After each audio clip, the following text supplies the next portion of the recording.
Tengan buenas noches, hermanos. Dios me los bendiga. Un placer que nos acompañen esta noche. Que venimos acá a fortalecernos, a alimentarnos espiritualmente, ¿no? A través de la palabra de nuestro Señor.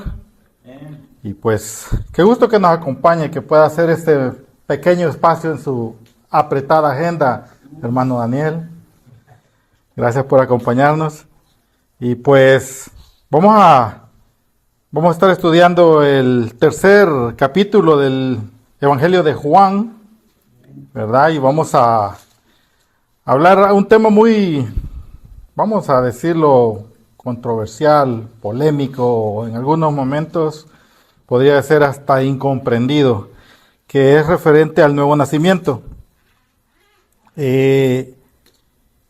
Pero para poder entrar de lleno a este capítulo número 3, me gustaría abordar unos versículos que la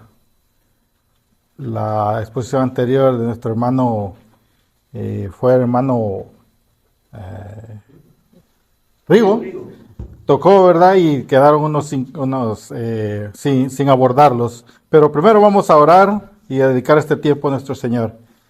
Bendito Padre Celestial, gracias le damos por esta oportunidad, Señor. Le doy muchas gracias por permitirme estar de nuevo exponiendo su palabra, Señor. Le pido que en esta oportunidad me use, Señor, para poder compartirles a los hermanos, Señor, y sobre todo que tu Espíritu Santo guíe mis palabras, Señor, y que no permita que sea el hombre que hable a través de mí, Señor, sino sea tu Espíritu, tu palabra la que nos guíe y redarguya a través de lo que vamos a exponer, Señor. Gracias le doy por el tiempo que nos da, por permitirnos estar acá reunidos y que los que no han podido estar acá presentes, que puedan escuchar ese audio, sean edificados también, Señor. En el bendito nombre de su amado Jesús, le doy gracias, Señor. Amén. Ok, bueno, en el capítulo 2 del Evangelio de Juan, los versículos 23 y 25, pues básicamente fue los últimos versículos que el hermano Rigo no se le fueron asignados y pues yo quisiera completar esos últimos versículos, y básicamente es referente a lo que Jesús pudo identificar a través de todo lo que él venía haciendo en su ministerio. Escuchamos anteriormente de que él había iniciado con todas sus señales, llamémosles, ¿verdad? Pues prácticamente su ministerio dio inicio con la boda de Caná, donde él fue que convirtió el agua en vino. Pero veíamos en estos últimos versículos del capítulo 2, del 23 al 25, que menciona que Jesús conoce a todos los hombres, lo cual nos da a entender que Él sabe lo que pensamos, Él sabe lo que sentimos, Él sabe nuestras intenciones, ¿no? Así es que los versículos dicen así, la palabra del Señor la leemos en el nombre del Padre, del Hijo y del Espíritu Santo. Versículo 23. Estando en Jerusalén, en la fiesta de las Pascuas, muchos creyeron en su nombre, viendo las señales que hacía. Pero Jesús mismo no se fiaba de ellos, porque conocía a todos, y no tenía necesidad de que nadie le diese testimonio del hombre, pues él sabía lo que había en el hombre. Pues acá estas palabras suenan un poco duras, porque pues el que diga que no se fiaba o que él conocía, eso es muy, muy importante de saberlo, porque aquí mencionan que muchos creyeron en su nombre viendo las señales, pero Jesús sabía de que esta no era una fe fuerte, sino que era una fe delgada, superficial, algo que solo era algo que le llenaba el ojo, como sabemos decir, que no estaba basada en cosas más que una admiración por lo espectacular. Claro, cualquiera de nosotros podríamos sentir algo, no quiero decir una adoración o quiero decir algo más fuerte por una persona que sepa hacer algo que nosotros no lo podemos hacer. Supongamos un deportista que pues salta muy alto, que corre muy rápido, cosas que nosotros decimos, wow, es tremendo atleta, ¿no? Pero Jesús sabía todo esto y sabía, no se fiaba de ellos y sabía que ellos le estaban siguiendo por algo. Entonces él ponía ese énfasis en esa fe o en esa admiración que ellos tenían hacia él, que no era totalmente una fe de corazón. Puesto que si el creer no es más que una admiración de lo espectacular, pues creará aplausos entre las multitudes, pero el Hijo de Dios no puede comprometerse con ese tipo de fe. Eso es lo que mencionaba un teólogo de apellido Morgan, un comentario. Y pues sí, tiene razón que el Hijo de Dios, nuestro Señor Jesucristo, no debería de conformarse porque se le siga por algún interés, por alguna situación que, como decimos en nuestro país, fueron apantallados y dijeron ellos, ok, pues si él lo puede hacer, pues sigámoslo. Pero más adelante veremos que él sabía que había lo que había en ellos realmente, que era lo que ellos buscaban. Pero aún así Jesús amaba a las multitudes porque aunque no se fiaba de ellos, él nos ama a todos. Y eso es porque pues, una pregunta que yo me hacía y pues decía, ¿podemos realmente nosotros amar algo, mejor dicho, a alguien sin entregarnos de lleno? Es bien difícil porque podría decir uno, sí se puede, pues definitivamente. Pero ¿será realmente ese amor? Ahora venimos y nos comparamos y lo pongo así en comparación con nuestro Dios, que Él sabe exactamente qué hay en nuestro corazón, qué hay exactamente en nuestra mente, en nuestra vida, y aún así Él nos ama incondicional y poderosamente. Por lo tanto, hermano, yo lo que les pues, llamo a la consideración, pues es de que el testimonio realmente es importante en cada uno de nosotros, ¿no? Saber que pues hemos tenido un cambio real, pues quienes nos conocen a más a profundidad sabrán que realmente hay un cambio y dirán, cierto, esta persona antes era así, ahora es diferente, se le nota algo, dicen algunos, él tiene algo, ¿verdad? Pero sabemos de que nuestro Señor Jesucristo se manifiesta en nuestras vidas, porque cuando lo tenemos en nuestros corazones, Él hace los cambios, Él nos renueva, ¿no? Pero también hay que saber que el cambio debe ser algo real, que no debe ser algo de apariencia, no debe ser algo que solo para que digan, o el que dirán, para apantallar, para simular, ya que como vimos en los versículos anteriores, Dios nos conoce aún mejor que nosotros mismos. Por lo tanto, hay que considerar esto en cuanto a cómo nos manejamos en cuanto a los caminos del Señor. Ahora, esos eran los últimos versículos del capítulo 2. Ahora entramos de lleno al capítulo 3, que el cual el título de la exposición le he denominado El Nuevo Nacimiento. Y acá, pues, como vamos a ver en los versículos, se da entre un personaje muy conocido, muy mencionado y muy referido en la palabra, que es Nicodemo.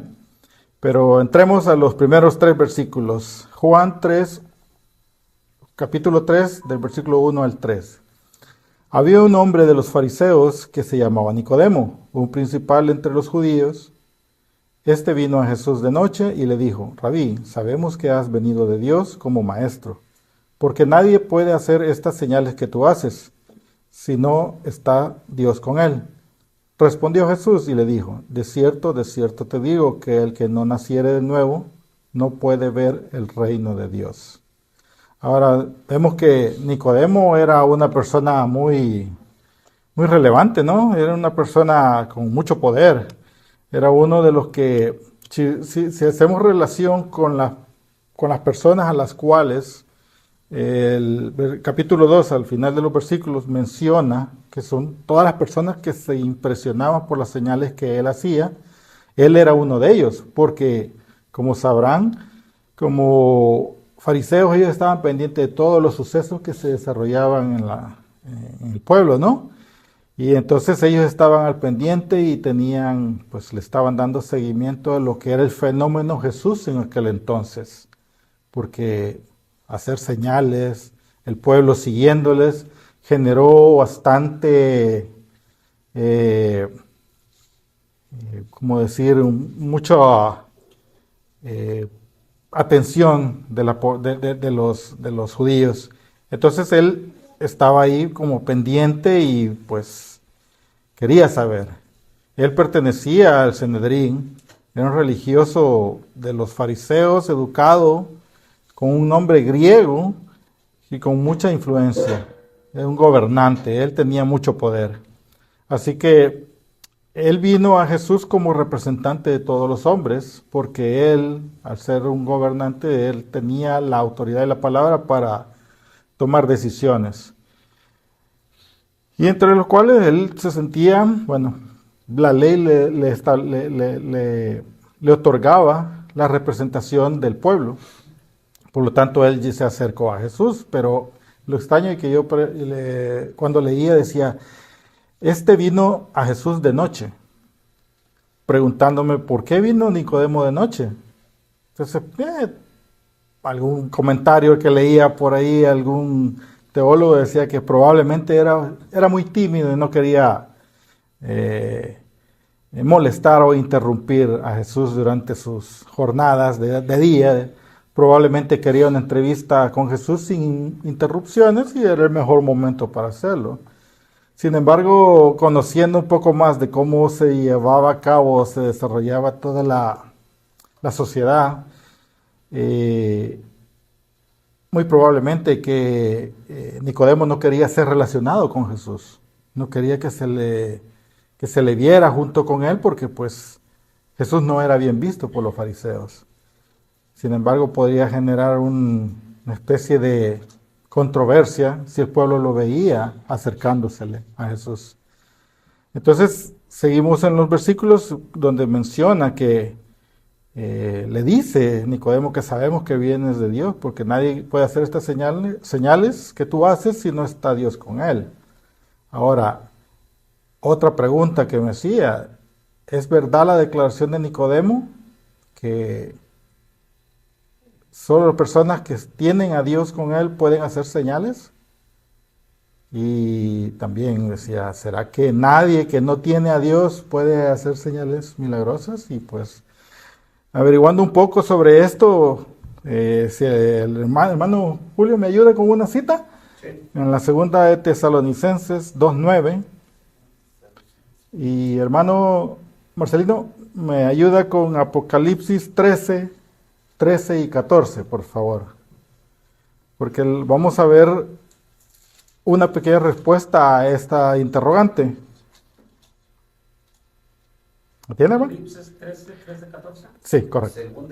Segunda Tesalonicenses 2:9. Así es. Listo. Inicuo, cuyo advenimiento es por obra de Satanás, con gran poder y señales y prodigios mentirosos. Ahí estamos viendo una palabra que menciona sobre alguien que no tiene a Dios y que sí hacía señales. Ahora veamos Apocalipsis 13, 14. También hace grandes señales de tal manera que aún hace descender fuego del cielo a la tierra delante de los hombres y engaña a los moradores de la tierra con las señales que se le ha permitido hacer en presencia de la bestia, andando a los moradores de la tierra que le hagan imagen a la bestia que tiene la herida de espada y vivió. Gracias, hermanos. Como ven, en la palabra menciona personas, una persona inicua, una persona engañadora, la bestia. Son estos contrastes a la pregunta que se hacía, que sabemos que vienes de Dios porque solo tú puedes hacer cosas si no tienes a Dios contigo. Pero vemos de que sí pueden haber señales hechas por personas malas, ¿verdad?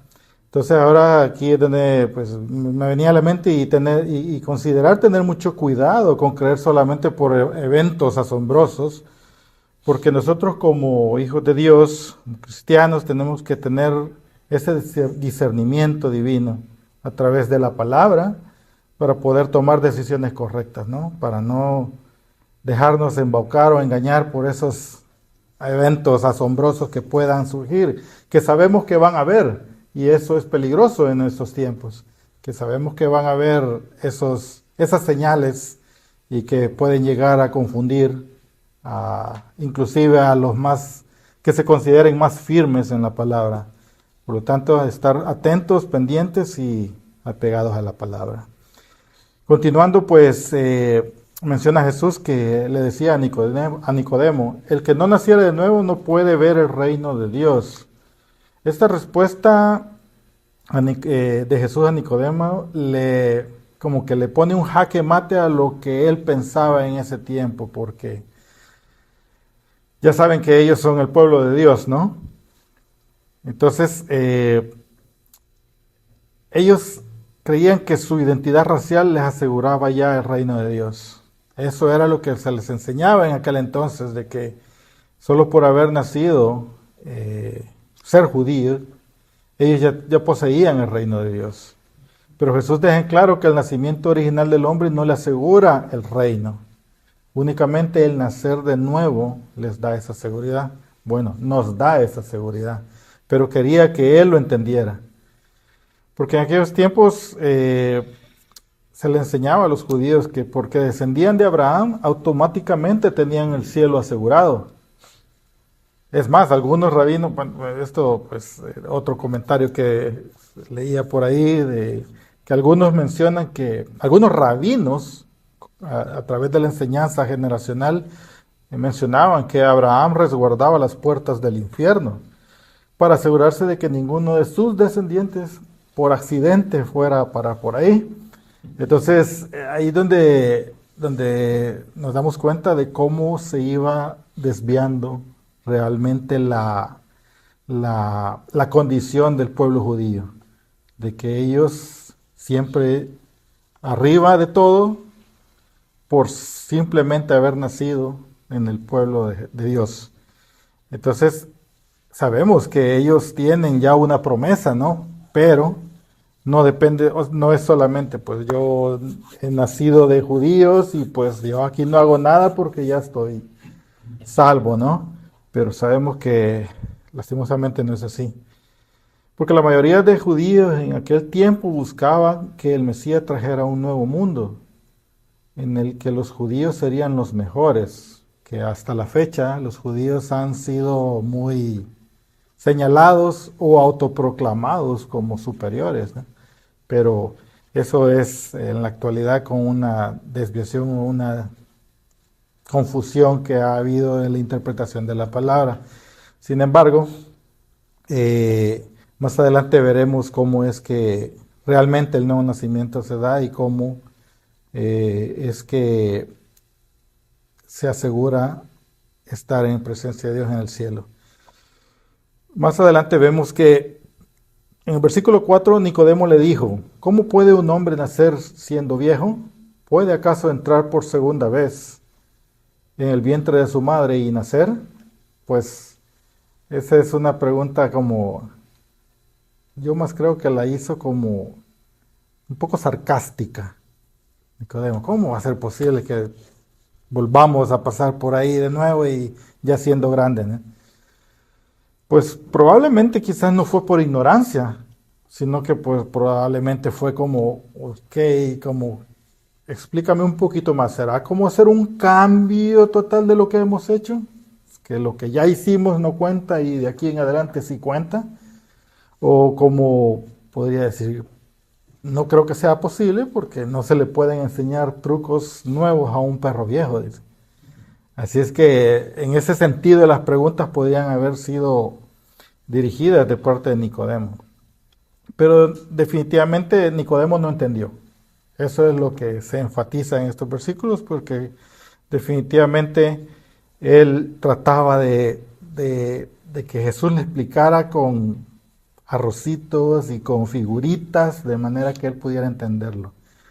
Pero dentro de esa amplia descripción o explicación que Jesús le estaba queriendo proporcionar, habrán habido muchas referencias al Antiguo Testamento a través de las Escrituras referenciando el Nuevo Pacto.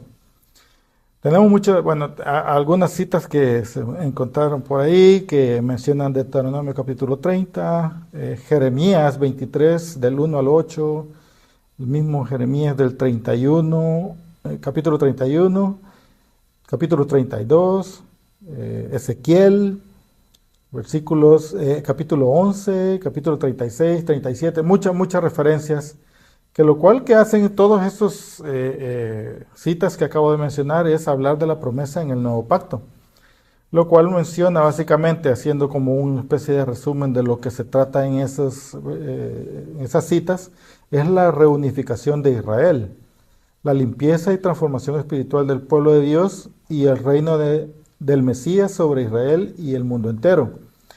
Básicamente esas son las tres cosas que vendrían a considerarse como ser un nuevo nacimiento.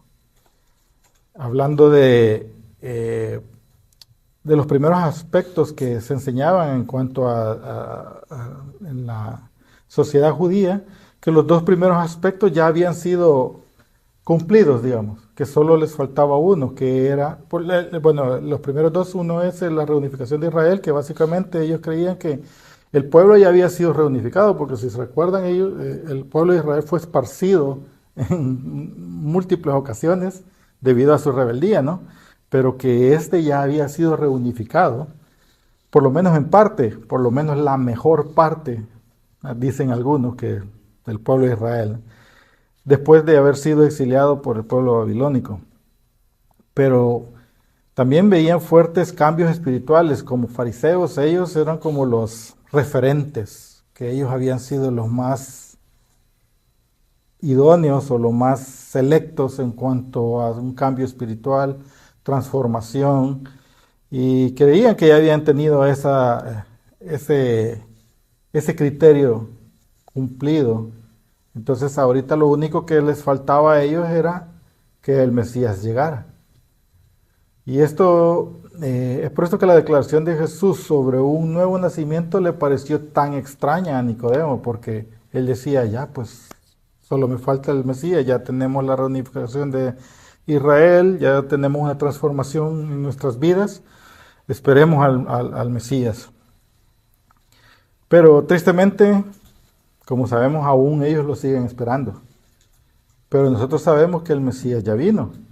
Nosotros como cristianos sabemos que el Mesías ya vino, que Él vino, murió en la cruz por nosotros para que fuéramos libres de nuestras iniquidades. Y luego al tercer día resucitó y ascendió a los cielos para sentarse a la diestra del Padre. Ahora nosotros solo esperamos la segunda venida, cuando lo veremos volver triunfante en toda su gloria. Eso es lo que tenemos nosotros un poco diferente con lo que en aquel entonces Nicodemo estaba tratando de entender. Ahora, de los versículos 5 al 8, Jesús le explica de nuevo el nuevo nacimiento a Nicodemo. En los versículos menciona, respondió Jesús, de cierto te digo que el que no naciere de agua y del Espíritu no puede entrar en el reino de Dios. Lo que es nacido de la carne, carne es, y lo que es nacido del Espíritu, Espíritu es. No te maravilles de que te dije, os es necesario nacer de nuevo. El viento sopla de donde quiere y oyes su sonido, mas ni sabes de dónde viene, ni a dónde va. Es así todo aquel que es nacido del Espíritu. Acá Jesús es enfático al decir que el hombre no necesita una reformación, sino que lo que necesita es una radical conversión por el Espíritu de Dios. Lo cual significa que no depende de nosotros el querer hacer el cambio, sino que el Espíritu es el que nos cambia. Lo cual ahora debemos saber que es nacer de agua y de Espíritu. Más adelante vamos a ver una referencia que se hace en cuanto a por qué Nicodemo debería saber esto. Porque hay una referencia que es del Antiguo Testamento que debió haber sido muy familiar para Nicodemo, ya que ahí se habla específicamente de lo que es ser nacido del agua. Porque algunos han pensado que nacer del agua significa el bautismo, porque puede significar bautismo, pero no hay una base realmente definida para esto en el Antiguo Testamento. Por lo tanto, no podemos considerar que sería el bautizo. Otros han pensado que nacer de agua se refiere a nuestro nacimiento físico, ya que salimos de una bolsa de agua, ¿no? Dice, pues este pensamiento es más atractivo y fácil, como dirían, pues claro, eso es. ¿Para qué le sigues? No le busques más.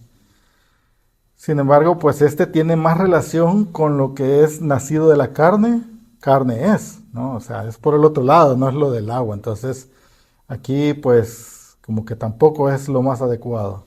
Otros han pensado que nacer del agua significa nacer otra vez por la palabra de Dios.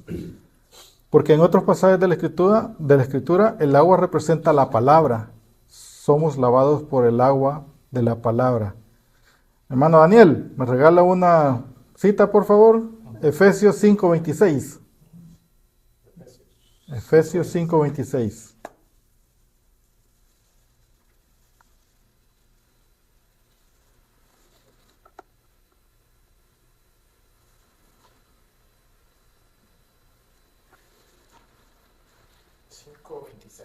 Así es. Para santificarla, habiéndola purificado en el lavamiento del agua por la palabra. Ahí está la referencia en la que hablan, que sin nacer otra vez por la palabra de Dios. Esa sería otra referencia que podría significar o parecer la correcta. Pero algunos otros también se puede haber pensado que nacer del agua significa ser regenerados por el Espíritu Santo. El agua viva que podemos ver en hermano Félix. ¿Me regala un par de versículos, por favor? Juan 7, 38, 39.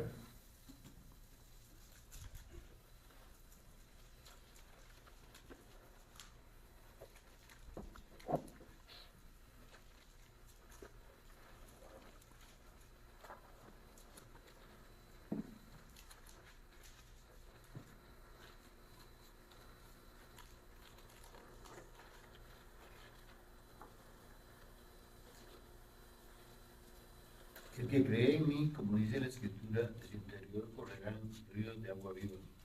Esto dijo del Espíritu que había de recibir los que creyeren en él, pues aún no había venido el Espíritu Santo, porque Jesús no había sido aún glorificado. Gracias, hermano. Ese es otro pensamiento de lo que es nacer del agua, pero finalmente vamos a tratar de relacionar la profecía del Antiguo Testamento en la cual hace referencia a este. Dice, algunos han pensado que nacer del agua significa recibir el agua purificadora como parte del nuevo pacto. Este es el enfoque que tiene más peso por sus conexiones firmes a la profecía del Antiguo Testamento, las cuales Jesús dice a Nicodemo que debe de tener para entender estas cosas. Hermano Víctor, regáleme Ezequiel 36.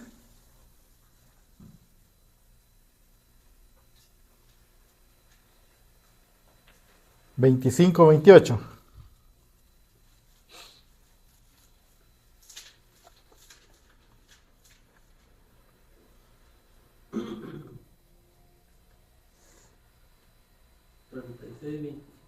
Dice, los rociaré con agua pura y quedarán purificados.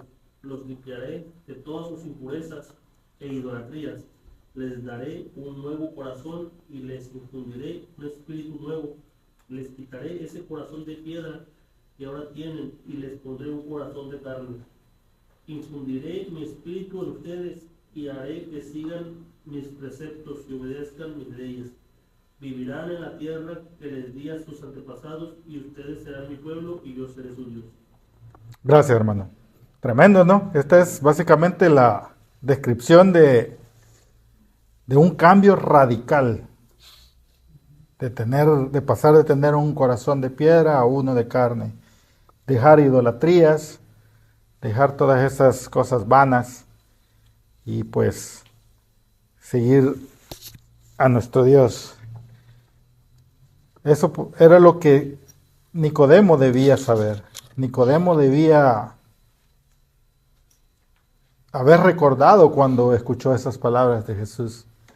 Y por eso mismo él casi que lo regaña, porque ¿cómo que no lo sabes? Le dice. Tú deberías saber esto, siendo maestro. Continuando, menciona también que lo que es nacido de la carne, carne es. Sin el nuevo nacimiento del Espíritu, todas las obras de justicia son manchadas por la carne. Sabemos que somos pecadores, estamos en la carne, pero a través de nuestro Señor Jesucristo hemos sido liberados de todo ello.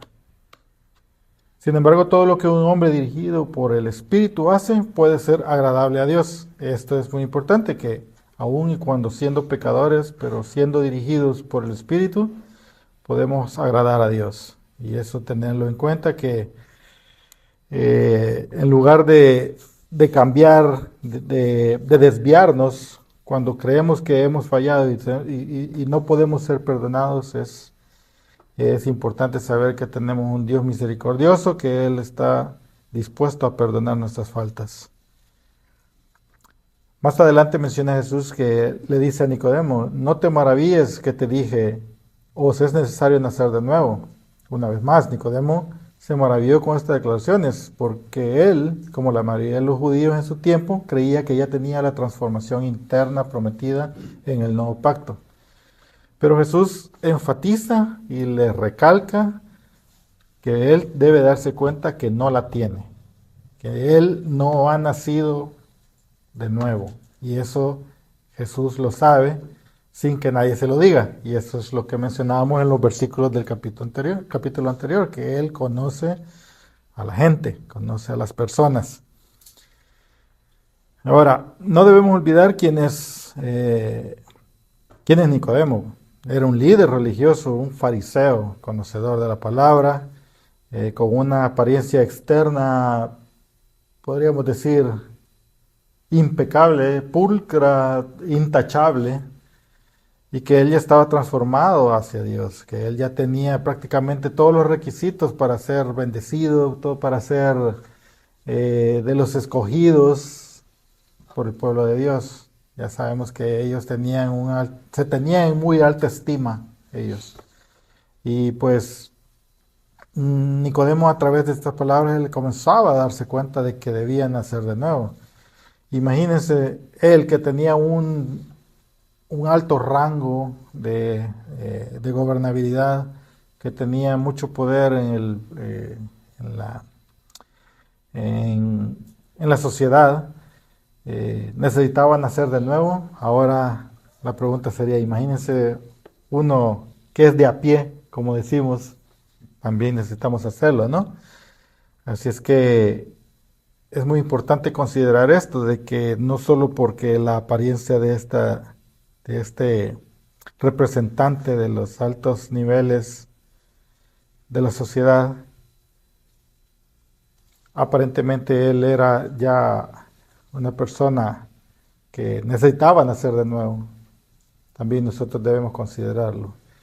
Más adelante nuestro Señor Jesús le dice le menciona: el viento sopla de donde quiere. Pero aquí, cuando Jesús le menciona esto, es que definitivamente no se entiende cómo, con respecto todo lo relacionado al viento. Pero uno ve los efectos. No dice, por cierto, veíamos temprano el clima con el hermano Ángel, que hay una alerta acá en el área de que van a haber vientos muy poderosos, ¿no? Y decimos, pues van a haber y no hay mucho que podamos hacer, solo tratar de resguardarnos, ¿no? Pero igual, veremos sus efectos, veremos árboles caídos, veremos interrupciones de energía y todo eso. Esto, pues, eso básicamente era una referencia que le decía, o sea, tú no te preocupes por eso, porque eso va a pasar, pero tienes que entender que el nuevo nacimiento es necesario. Eso es con referente a Nicodemo. Porque más adelante, en los versículos del 9 al 13, Jesús le responde la pregunta de cómo puede hacerse esto. Porque, como vemos en los versículos, dice: respondió Nicodemo y le dijo: ¿cómo puede hacerse esto? Respondió Jesús y le dijo, aquí es donde prácticamente le da un escarmiento y le dice, ¿eres tú maestro de Israel y no sabes esto? De cierto te digo que lo que sabemos hablamos y lo que hemos visto testificamos y no recibís nuestro testimonio. Si os he dicho cosas terrenales y no creéis, ¿cómo creeréis si os dijere las celestiales? Nadie subió al cielo sino el que descendió del cielo, el Hijo del Hombre que está en el cielo. Y ahí viene y es donde Nicodemo básicamente está confundido acá porque está tan arraigado en su pensamiento de que el nuevo nacimiento ya se le había sucedido a él, porque ya te cumplía todos los requisitos. Y que de igual manera todos los fieles de Israel, los que creían básicamente en ellos como fariseos, los que ellos eran guiados por estos fariseos en la exposición de la palabra. Pero al mismo tiempo Nicodemo en su confusión tiene problemas para pensar más allá. Jesús necesita continuar explicándole lo que les mencionaba, que él necesitaba que se lo dijera totalmente claro, aunque ya estaba muy claro en la palabra que había sido expuesta en el libro de Ezequiel, ¿verdad? El profeta Ezequiel en el capítulo 36, que ya lo leímos, y por lo tanto necesitaba darle una mejor explicación porque no lo entendía. Le pregunta, ¿eres tú maestro de Israel y no sabes esto? Jesús le reprende por no estar consciente de la necesidad y la promesa del nuevo nacimiento, ya que ambas se muestran claramente en el Antiguo Testamento. Nicodemo conocía estos pasajes bien, o debía haberlos conocido bien, pero creía que ya habían sido cumplidos en relación al nuevo nacimiento, por lo tanto no debía preocuparse ni retomar esa palabra, pero debió haberse esforzado por entenderlo mejor. Porque si las cosas que os he dicho son cosas terrenales y no creéis, ¿cómo creeréis si os dijere las celestiales? Bastaba con solo ver las ilustraciones que Jesús usaba o la misma vida de Jesús. Deberían haber sido suficientes para mostrar el punto que Jesús quería mostrar a Nicodemo, porque nadie más podía hacer esas señales que él hacía. Pero si no puede ver que necesita esta transformación espiritual, ¿qué más puede Jesús decirle? O sea, es como el necio que vuelve al lodo, como dicen, que se le dice y aún así no cree y está que probablemente tiene que venir otra persona para explicarles y decirles y tal vez así creen, pero cuando uno se los menciona, no quieren, no creen, no dicen y no entienden. Por lo tanto, Jesús estaba como en un continuo esfuerzo por hacerle entender que él debía tener ese cambio. Le menciona más adelante Jesús, nadie subió al cielo sino el que descendió. ¿Qué más que le digan eso? ¿Quién ha descendido del cielo que esté acá con nosotros, no? Y aún así, le deja muy claro que él puede hablar respecto a las cosas del cielo con autoridad, aunque nadie más puede. Y aún así, Nicodemo dudaba. Y estando ahí es donde hace una pequeña referencia en los últimos versículos que me corresponden, que son el 14 y 15, que es una similitud o una, ¿cómo decirle? Una comparación de Jesús y la serpiente de bronce. Los versículos dicen, y como Moisés levantó la serpiente en el desierto, así es necesario que el Hijo del Hombre sea levantado, para que todo aquel que en él cree no se pierda, mas tenga vida eterna. Pues, como Moisés levantó la serpiente en el desierto, es una referencia. Hermano Eduardo, ¿me regala unos versículos, por favor? Números 21. 4 al 9. Era Ezequiel. No, números. Números. Números 21, del 4 al 9. Y ahí nos preguntaremos, dice, ¿cómo puede la serpiente ser una ilustración de Jesús Santo, no? Pero como veremos en la cita. Después partieron del monte de Jor, camino del Mar Rojo, para rodear la tierra de Edom. Y se desanimó el pueblo por el camino. Y habló el pueblo contra Dios y contra Moisés, porque no hiciste subir de Egipto para que moramos en este desierto, pues no hay pan. Y Jehová envió entre el pueblo serpientes ardientes que mordían al pueblo, y murió mucho pueblo de Israel. Entonces el pueblo vino a Moisés y dijo: hemos pecado por haber hablado contra Jehová y contra ti. Ruega a Jehová que quite de nosotros estas. Y Jehová dijo a Moisés: hazte una serpiente ardiente y ponla sobre un asta. Cualquiera que fuere mordido, mírame a ella vivirá. Y Moisés hizo una serpiente de bronce y la puso sobre un asta. Y cuando alguna serpiente mordía a uno, miraba a la serpiente de bronce y moría.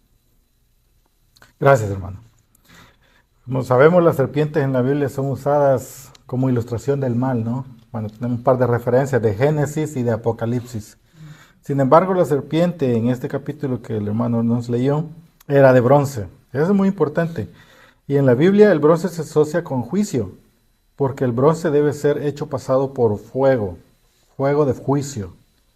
Por lo tanto, la serpiente de bronce habla de pecado, pero de pecado juzgado. De la misma manera, Jesús, quien no conoció pecado, se hizo pecado por nosotros en la cruz y nuestro pecado fue juzgado en él. Por lo tanto, una serpiente de bronce es una ilustración de pecado juzgado y con el que ya se ha lidiado. O sea, ya ha sido redimido, por decirlo, ha sido perdonado, de alguna manera podríamos decirlo. Pero en la narración de estos versículos del capítulo 21 de Números, la gente se salvaba no por el hecho de hacer algo, sino simplemente solo por el hecho de ver a la serpiente de bronce. Ellos no tenían que ir, tocarla, cantarle, hacer nada, solo verla. Ellos tenían que confiar en algo aparentemente tonto, y como voltear y decir, ok, ya me picó la serpiente, ahora volteo para allá, veo la otra serpiente y me salvo. Parecía algo insignificante, sin embargo era un acto de obediencia y una manifestación de Dios también. Algunos probablemente murieron porque no quisieron hacerlo y dijeron, no, ¿cómo me voy a salvar de una picadura de serpiente solo por ver a la serpiente de bronce? No voy a hacer tal cosa. Muchos de nosotros en algún momento fuimos así. Personalmente yo les digo, no, yo eso no creo. Eso para mí es un cuento. Y pues, lastimosamente, pues ahí es donde tenemos que confrontar a las personas y hacerles ver que sí es posible. De igual manera, hermano Ángel, me regala Isaías 45:22, por favor. Ya vamos a acabar, ya les robo 5 minutitos más. 45:22. Así es. Aquí hay una referencia bastante buena con respecto a lo que hablamos anteriormente. Dice a Isaías 45:22, mirad a mí y sed salvos todos los términos de la tierra, porque yo soy Dios y no hay más. Vean qué simple esa escritura, ese pequeño versículo, que mirad a mí y sed salvos, porque yo soy Dios y no hay más. Qué palabras más fuertes, ¿no? Palabras poderosas y que, como decimos, podríamos estar dispuestos a hacer cientos de cosas para poder ganar nuestra salvación, pero pues no depende de nosotros. Dios nos ordena que solo confiemos en Él, verlo solamente a Él. Recordemos que aunque Jesús llevó nuestros pecados, Él nunca fue un pecador. aún él haberse hecho pecado por nosotros, fue un hecho de santidad, justicia y amor. Jesús permaneció siendo santo a través de todo el padecimiento en la cruz.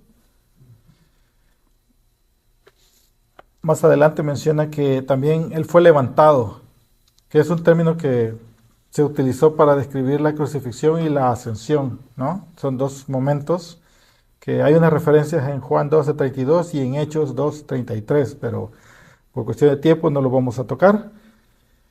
Pero también podemos ver que hay unos significados paralelos, los cuales sucedieron en el momento del sacrificio de nuestro Señor Jesucristo, que fue el sufrimiento y la exaltación que Él sufrió, ya que de ambas maneras fue Él levantado, ¿no? Fue levantado en la ascensión y en su exaltación. Ahora, finalizando con lo que, el último versículo que dice, no se pierda, mas tenga vida eterna. La idea detrás de la vida eterna significa mucho más que la vida, que una vida larga, que nunca va a terminar. Vida eterna no significa que vivimos la vida de la humanidad caída, solo que eternamente. En vez de eso, vida eterna también envuelve la idea de cierta calidad de vida, un tipo de vida al estilo de Dios. Es el tipo de vida que se disfruta en la eternidad. Y hermanos, este es el tipo de vida que nuestro Dios quiere para nosotros. Que si le creemos, si le obedecemos y le buscamos de todo corazón, la conseguiremos. Por lo tanto, hermanos, les invito a reflexionar sobre esta palabra y que consideremos nuestra condición respecto al nuevo nacimiento que hemos tenido. Y que con esto finalizo y que Dios bendiga su palabra. Amén. Palabra que usted ha traído a nosotros, Señor, y que le pido que haya sido de edificación para el pueblo, Señor. Que pueda traer esa enseñanza, Señor, que usted ha puesto en mi boca, Padre, y que haya sido solamente su palabra, nada que haya venido de carne, Señor. Gracias por habernos permitido conocer y poder considerar un nuevo nacimiento, Señor, para nuestras vidas, Señor, para poder agradarte, Señor, y hacer lo que tú nos mandas. Verte solamente a ti, Padre. Te pedimos que nos cuides en nuestro retorno a casa, Señor, y que podamos continuar firmes en tus caminos, Señor, y que tú estés siempre con nosotros bendiciéndonos. A ti damos la gloria y honra en el nombre de tu Hijo amado Jesús. Amén. Amén. Amén.